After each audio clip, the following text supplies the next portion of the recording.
ఏపీలోకి సామాజిక పింఛన్దారులకు ప్రభుత్వం good news చెప్పింది. ఇప్పటికీ కూటమి ప్రభుత్వం ఏర్పడిన వెంటనే పింఛన్ నగదును పెంచి పంపిణీ చేస్తూ ఉండగా తాజాగా ప్రకటించిన శుభవార్తతో పెన్షన్దారులకు మరో వెసులుబాటు కల్పించినట్టు భావించవచ్చు. ఏపీ ఎన్నికల సమయంలో ప్రస్తుత సీఎం చంద్రబాబు నాయుడు పెన్షన్ నగదు పంపిణీపై వరాల జల్లు కురిపించారు. తాను పెన్షన్దారులకు హామీ ఇచ్చినట్లుగానే ప్రభుత్వం ఏర్పడిన వెంటనే పెన్షన్ నగదును పెంచి పంపిణీ చేశారు. వృద్ధాప్య, వితంతు పెన్షన్దారులకు 3,000 పింఛన్ నగదు గతంలో అందిస్తూ ఉండగా అందుకు 1,000 రూపాయలు పెంచిన ప్రభుత్వం 3 నెలల యొక్క అదనంగా 1,000 రూపాయల చొప్పున మొత్తం 7,000 రూపాయలు అందించారు.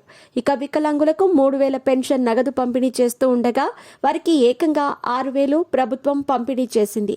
సచివాలయ సిబ్బందిని ప్రతి నెల 1వ తేదీన పెన్షన్దారుల గృహాలకు పంపించి ఈ నగదును పంపిణీ చేస్తున్నారు.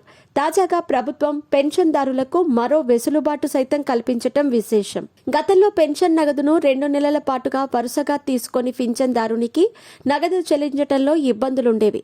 అటువంటి ఇబ్బందులను దృష్టిలో ఉంచుకున్న ప్రభుత్వం ప్రస్తుతం 2 నెలల పాటు పింఛన్ తీసుకోకపోయినా 3వ నెలలో ఒకేసారి మొత్తం చెల్లించాలని నిర్ణయించింది. అంటే వరుసగా 2 నెలల పింఛన్ తీసుకొని పింఛన్దారునికి 3వ నెలలో 3 నెలలకు సంబంధించిన నగదును సచివాలయ సిబ్బంది అందజేస్తారు. అంతేకాకుండా పెన్షన్ తీసుకుంటున్న కుటుంబ యజమాని మరణిస్తే భార్యకు మరుసటి నెలలోనే వితంతు పింఛన్ మంజూరయ్యేలా ప్రభుత్వం ఉత్తర్వులు జారీ చేసింది. ప్రభుత్వం తమకు ఇంతటి వెసులుబాటు కల్పించడంపై పెన్షన్దారులు హర్షం వ్యక్తం చేస్తున్నారు. ప్రధానంగా వృద్ధులు, వికలాంగులు, కిడ్నీ వ్యాధిగ్రస్తులు, వితంతువులు తమకు కల్పించిన వెసులుబాట్ల పట్ల ఆనందం వ్యక్తం చేస్తున్నారు.